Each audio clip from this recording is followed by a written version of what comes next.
Agora sim. Bom, bom dia. A gente vai apresentar sobre o diodos túnel e Zener. Então, vou passar aqui. Começar pelo diodo túnel. A gente vai falar sobre a simbologia dos componentes, né? História dos componentes, esquemático, os circuitos esquemáticos desses componentes, as aplicações, o funcionamento desses componentes, vídeos de montagem de circuitos, cálculos e curiosidades sobre esses componentes. Aí tá aí o nome de cada pessoa que ficou responsável por tal coisa. E aí a gente vai passar aqui. Bom, Bom, posso falar? A simbologia do diodo túnel pode ser qualquer uma dessas duas. E ainda tem outra forma. Por exemplo, na primeira figura, a gente pode colocar um círculo, que também é uma forma de representar o diodo túnel. E, Afonso, você pode passar o slide, por favor? É importante a gente não confundir essa segunda simbologia aqui do diodo túnel com o LED, porque pode perceber que eles são muito parecidos, só que o LED possui essas duas setinhas apontando para cima. Então é importante a gente se detalhar isso quando a gente estiver observando algum circuito. Pode passar. A história do componente. O efeito túnel ele foi descoberto pelo físico Leo Szilard em 1958. Ele foram efetuadas pesquisas por ele no laboratório de desenvolvimento da Sony Corporation no Japão. E ele recebeu o Nobel da Física de 73 pelo efeito túnel. Ele descobriu que os elétrons podem, às vezes, atravessar por túneis uma barreira de potencial formada na junção de semicondutores, o que contradizia a teoria clássica que era acreditada na época. Essa observação foi um exemplo de como materiais em nanoescala são controlados por diferentes leis, ou seja, eles são controlados pela mecânica quântica, em oposição à física clássica da época. Essa descoberta dele, do efeito túnel, conduz a gente à criação do diodo túnel. A concepção dele para a criação do diodo túnel consistia na formação de uma junção bastante abrupta entre as regiões P e N de uma matriz de germânio com alto teor de impurezas, obtendo assim uma depressão bem fininha, na ordem de centésimos de micro, para que pudesse ocorrer o efeito túnel, né? Os elétrons passarem. É, de forma geral, o comportamento desse tipo de diodo corresponde ao efeito da resistência negativa, o que permitia seu emprego em topologias de circuito para aplicações com alta frequência, amplificação ou até mesmo comutação. Ele é um tipo de diodo semicondutor extremamente rápido, que opera na casa dos gigahertz, diferente, através da utilização dos efeitos da mecânica quântica, como eu já citei anteriormente. E o funcionamento dele vai ser explicado melhor pelo Alberi lá na frente. Pode passar. Bom, as aplicações. O diodo túnel, ele é amplamente utilizado como oscilador, amplificador e interruptor. Devido à sua característica de possuir uma região de depressão menor que as usuais, a sua velocidade de operação é alta. Logo, os diodos túnel podem ser utilizados em circuitos que oscilam em alta frequência, da ordem de 1 GHz. Por conta disso, os diodos túnel são utilizados como osciladores, como eu já disse, amplificadores ou como interruptores. O circuito que está na figura aí, ele é um exemplo de como o diodo usado pode gerar uma frequência de sinal de até 1,6 GHz. E dependendo desse valor do L1 e do C2, que determina a frequência do circuito, a gente pode fazer ele oscilar numa faixa que vai de poucos kilohertz até um pouco mais de 1 GHz. E esse aí é o tipo de oscilador VHF ou HF. Pode passar. O oscilador a cristal, que está mostrado aí na figura, passa aí o mouse sobre ele, Afonso. Isso. Ele pode gerar frequências que vão de algumas centenas de kilohertz até vários megahertz. Em alguns casos, pode ser preciso ligar e desligar o circuito algumas vezes para que a partida do oscilador durante o processo se ajuste. Pode passar, Afonso.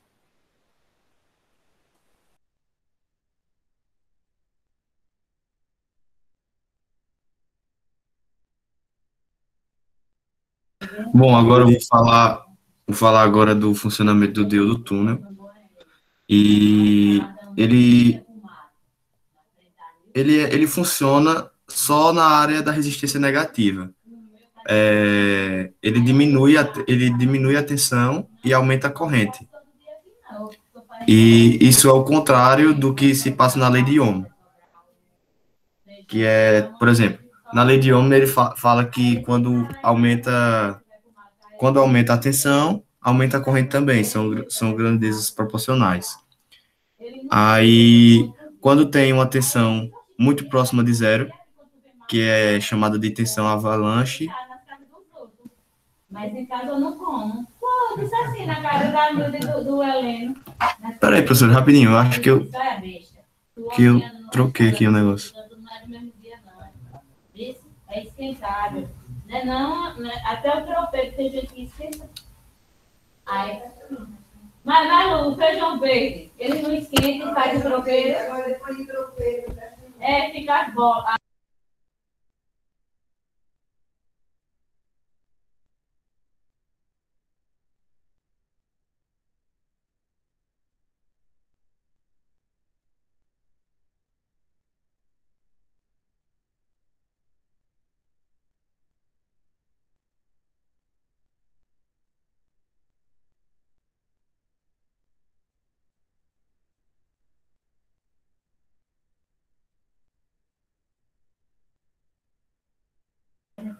Ô, professor, é porque eu acho que eu troquei aqui eu troquei aqui o funcionamento, que eu tava falando, acho que era do diodo Zener.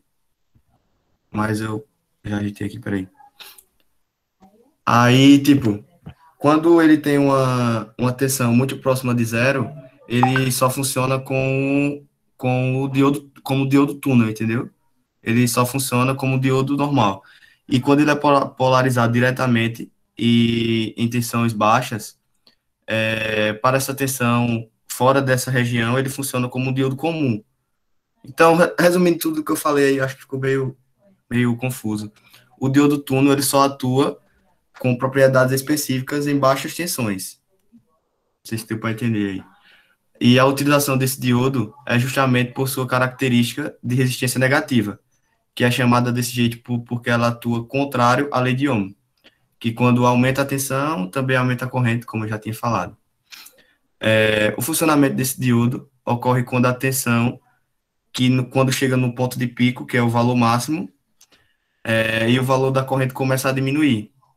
O valor da tensão chega quando o valor da tensão chega no valor máximo, que é o ponto de pico, o valor da corrente começa a diminuir. E a corrente, e após passar por exemplo, isso aí que eu acabei de dizer, após passar esse funcionamento aí, a corrente ela volta a se elevar junto com a tensão, funcionando como um diodo normal de novo. E nesse trecho que ocorre esse comportamento diferente, é onde ocorre a resistência negativa, que é o fenômeno característico do diodo túnel, que também pode ser chamado do fenômeno do tunelamento quântico. Pode passar aí, Afonso. Bom, aí é a montagem de circuitos. É bem simples fazer um circuito oscilador com um diodo túnel, porque por conta das suas propriedades específicas. Aí, tipo, esse circuito aqui foi um exemplo que eu achei no vídeo, e o cara mostrou o funcionamento com gráfico. No caso, eu coloquei essa bateria aqui, mas seria um gerador de fonte mesmo, de corrente mesmo, alternado. Então, a gente tem aqui dois resistores, sendo um resistor ligado em paralelo com esse indutor, e aqui o diodo túnel, né? Então vamos entender como é que vai ficar os gráficos desse, desse circuito. Como a gente viu, o diodo túnel ele vai gerar uma tensão com essa propriedade lá da resistividade negativa. Essa tensão aqui, ela está numa frequência, por meio desse circuito aí, numa casa de 2 MHz. Para ter noção disso aqui, eu fiz uma conta de conversão de megahertz para segundo. Seria tipo uma oscilação a cada meio microsegundo. Então, assim, é uma coisa absurda, porque dá para gerar ondas de alta frequência mesmo, como de raio-x e dessas coisas. Eu vou mostrar já já a casa dos, das ondas eletromagnéticas, porque a gente sabe que quando a gente coloca uma, uma corrente, um diferencial de potência aqui no indutor, ele vai gerar um campo eletromagnético, né? Então vamos aqui. Esse campo eletromagnético, ele pode estar nesse espectro aqui, né? Ele pode estar entre os raios gama, raio-x, ultravioleta, velocidade da luz mesmo assim, infravermelho, micro-ondas e radiofrequência. Então, alterando os valores, como a Ingrid falou lá, desse indutor aqui, a gente já consegue alterar essa frequência. Então, ela vai da casa de kilohertz até para lá, né? Até megahertz por aqui, essas coisas assim. Gigahertz, no caso, por aqui. Então, tipo, é absurdo. Então, vamos passar aqui. Aí tem esse outro circuito que ele é mais fácil de ser controlado. Colocando um capacitor em paralelo a esse indutor. Por quê? Porque fica mais de boa, porque essa onda ela é muito instável. Vocês estão vendo que ela não é um senoide bem formado, né? Então, colocando esse capacitor, a gente consegue preencher esses vazios e compensar, né, o pico para que ele fique uma tensão mais estável. Então, fazendo isso, o gráfico ele vai ficar quase um senoide perfeito e lá na casa de frequência, assim, elevada, né? Na casa de megahertz. Então, é meio que isso, basicamente. E aí, E agora vamos para algumas questões envolvendo o diodo túnel em alguns casos, né? Esse gráfico aqui, esse gráfico é um gráfico padrão que indica tensão por corrente. Então, vamos começar. Ele pede aqui, ó, determine a resistência negativa entre os valores de tensão, igual a 0,1 volts e 0,3 volts. Basicamente, esses valores estão aqui, ó, 0,1 volt e aqui 0,3 volts. E aí você vai fazer o seguinte, você vai relacionar, vai achar o valor dessa corrente aqui, com base no gráfico, e aí vai ficar mais ou menos assim. Para o valor de 0,1 volts, a corrente ela deu de 5,5 miliamperes. E para o valor de 0,3 volts, a corrente ficou em 2,3 miliamperes. Então, aplicando lei de Ohm, a gente vai achar que a resistência nesse diodo, lembrando que é só o diodo aí, ele só colocou corrente e tensão no diodo, só isso. E colocou os aparelhos de medida, né, para achar o gráfico. Então, delta, a variação da tensão dividido pela variação da corrente, tem que ser igual à resistência. Então, fazendo as contas aqui, a gente achou um valor negativo. Isso quer dizer que esse diodo túnel ele não respeita, como o Alberi falou, essa questão das leis de Ohm em uma baixa tensão. Se essa tensão aqui, por exemplo, eu vou voltar para o gráfico, peraí. Se essa tensão passar de 0,7 volts, que é quando entra em atividade o diodo, e ele estiver diretamente ligado no circuito, ele vai conduzir normalmente, como o Alberi falou. Então, é a característica de um diodo semicondutor, né? Tá em espanhol aqui, mas é um condutor, assim, se for aqui, essa linha aqui representa a linha de onda a linha de curva do diodo, linha característica do diodo comum, diodo de germânio, né? E essa daqui representa a linha de curva do diodo túnel, só para entender a diferença. Beleza, vou passar aqui. Aí, essa outra fórmula é para a gente achar a frequência de um circuito oscilador. Aí é uma fórmula bem complexa, eu não apliquei em nenhuma questão, mas é só para a gente ter conhecimento de que essa fórmula realmente existe. É bem complicadinha e tal, e é isso aí. Aí eu vou passar agora. Agora a gente vai para o diodo Zener. Bom, essa é a simbologia do diodo Zener. Ela pode ser representada de qualquer uma das duas formas. As duas são muito parecidas, o que muda é só a inclinação dessa pontinha em cima e embaixo. E é basicamente isso. A história do componente. O diodo Zener recebeu esse nome graças ao físico americano Clarence Melvin Zener, que descreveu o efeito Zener pela primeira vez em 1934, em seus estudos principalmente teóricos sobre o colapso de propriedades do isolador elétrico. Mais tarde, seu trabalho levou à implementação da Biolabs do efeito na forma de um dispositivo eletrônico. O efeito Zener, ou efeito avalanche, consiste no aumento repentino da corrente reversa, dissipando uma potência suficiente para causar a ruptura da junção PN, danificando um diodo comum. Tendo a descoberta do funcionamento do efeito Zener nas mãos, a Bell Labs criou o diodo Zener com uma área de dissipação de potência suficiente para suportar esse efeito avalanche descoberto pelo Zener, que é o efeito Zener. Assim, a tensão na qual esse efeito ocorre é denominada atualmente de tensão Zener e pode variar em junção do tamanho e do nível de dopagem da junção PN. E funcionamento vocês vão ver melhor de novo com o Alberi.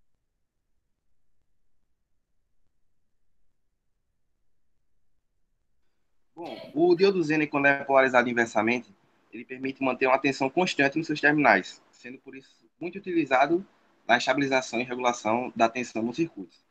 Esse esquema mostrado no nosso slide, ele faz uso de alguns transistores NPN, e transistor PNP de média potência. Esse circuito ele simula um diodo Zener.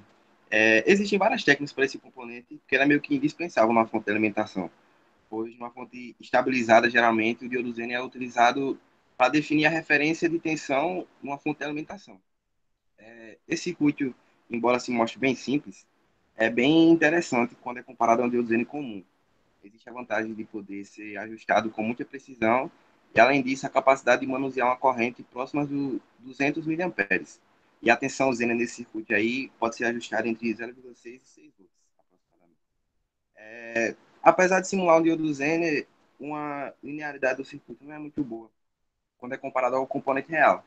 Isso significa que a tensão Zener ajustada pode variar bastante com as mudanças de tensão de entrada e também em função da corrente que circula no circuito. Pode passar. Bom, sobre as aplicações, o diodo Zener, ele pode ser utilizado como um regulador de tensão. E para isso, a gente conecta ele em paralelo com os terminais de saída da fonte, de forma que ele fique inversamente polarizado. O resistor RS entre o Zener e o positivo da fonte serve para limitar a corrente que passa pelo diodo. Esse resistor deve ser dimensionado de acordo com a potência máxima do diodo Zener e a tensão da fonte. A partir disso, a gente vai calcular a corrente que pode fluir pelo circuito e, então, utilizando a lei de Ohm, a gente consegue calcular o valor de resistência que é necessário para o resistor RS. E para esse circuito funcionar corretamente, a tensão de entrada nesse VIN deve ser maior que a tensão no Zener do diodo, porque se isso não acontecer, o circuito não vai funcionar corretamente. Pode passar. Ele também pode servir como proteção no medidor. Eles são geralmente empregados em multímetros para proteger o movimento contra danos causados por sobrecargas acidentais. O diodo Zener, ele é conectado em paralelo com o medidor do ponto de vista de segurança. E o diagrama do circuito é mostrado na figura 1. O movimento do medidor é protegido de qualquer dano, porque a maior parte da corrente passa pelo diodo Zener. E aí não acontece a sobrecarga acidental. Quando o movimento do medidor é necessário para ser protegido, independentemente da polaridade aplicada, ou seja, quando a corrente alternada é passada. E assim, o circuito vai ficar igual a essa figura 2. Pode passar, Afonso. Ele também pode servir para modelar as ondas, ou seja, converter as ondas senoidais em ondas quadradas, que está sendo mostrado nessa figura aí. Funciona da seguinte forma. Durante o meio ciclo positivo e negativo, quando a tensão entre os diodos está abaixo do valor de Zener, eles oferecem um caminho de alta resistência. A tensão de entrada é a que aparece nos terminais de saída. No entanto, quando a tensão de entrada aumenta além do valor de Zener, o diodo Zener oferece um caminho de baixa resistência e conduz uma corrente grande. Como resultado, acontece uma forte queda de tensão. E o resistor em série R gera picos de onda de entrada, onde são cortados quando aparecem na saída, como mostrado nessa figura. A onda senoidal de entrada é cortada nos picos e uma onda quadrada aparece na saída, como a gente pode perceber. Se a gente cortar esse pico aqui em cima, a gente vai ter essa onda quadrada que vai estar sendo representada na saída. Pode passar, Afonso. Vou falar agora do funcionamento do diodo Zener. Eu vou começar falando de uma forma assim mais resumida, qual a principal função dele. A principal função dele é limitar a tensão, impedindo que ela saia, de uma forma mais resumida. E enquanto a tensão reversa ela é menor que a tensão de ruptura, o funcionamento do diodo é convencional. É como se fosse um diodo convencional. Mas quando a tensão reversa se aproxima do valor da tensão de ruptura, a corrente ela passa no diodo e essa corrente ela é limitada pela resistência externa. Bom, mesmo que a tensão reversa tente aumentar acima da tensão Zener, não será possível, porque se a corrente aumentar muito, o dispositivo vai acabar sendo destruído. Então, o diodo Zener, operando reversamente, o valor da tensão máxima se mantém. Mas se ele for operado diretamente, ele vai funcionar como um diodo comum, um diodo retificador normal.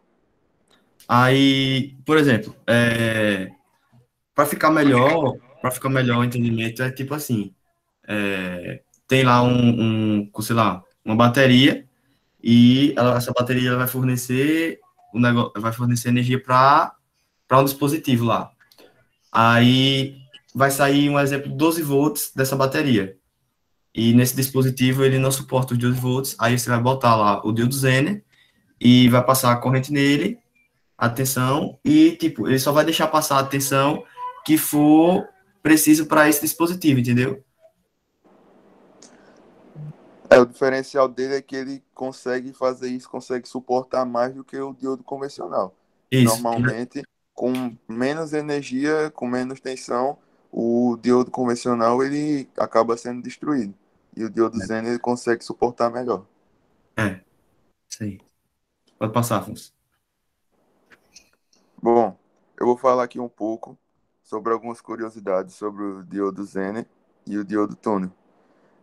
O diodo Zener também é conhecido como diodo regulador de tensão. Esse nome Zener foi dado a ele em referência ao físico americano Clarence Melvin Zener. Ele foi o primeiro a descrever que o mecanismo de ruptura de isoladores elétricos são um tipo de diodo, que diferentemente da maioria das aplicações, para os diodos que operam na região de condução, o Zener opera sempre polarizado reversamente.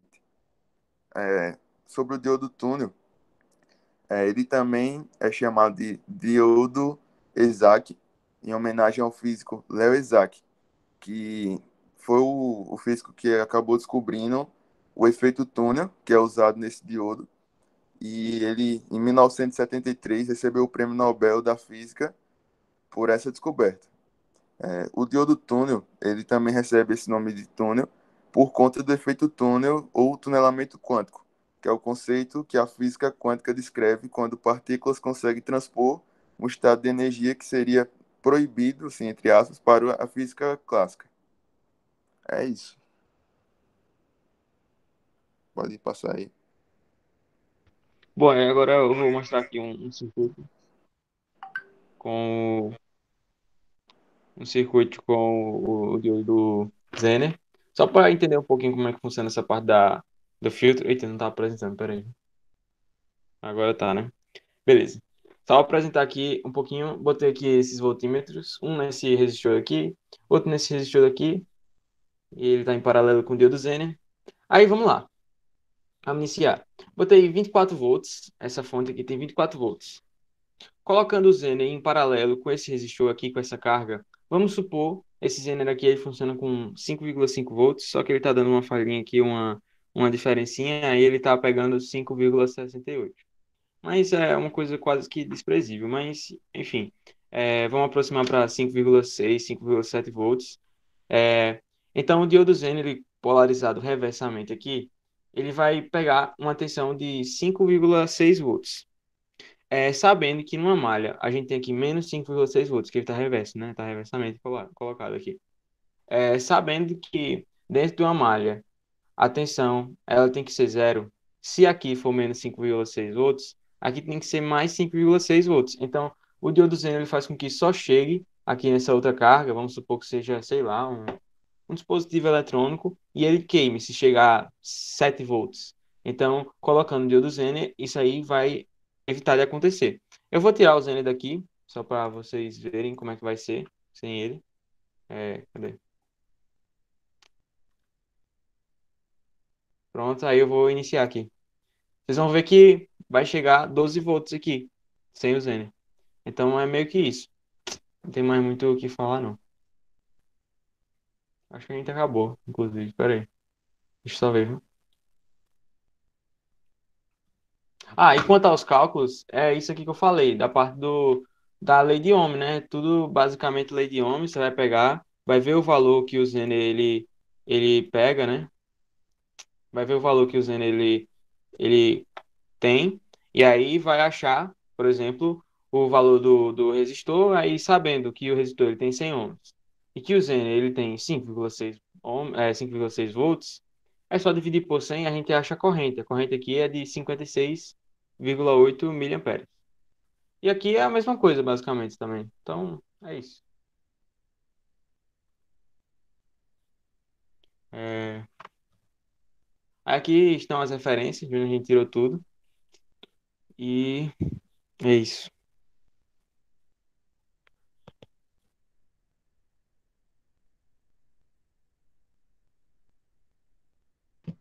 Pronto, pessoal, legal. Vou parar aqui a gravação e a gente comenta na sequência, tá?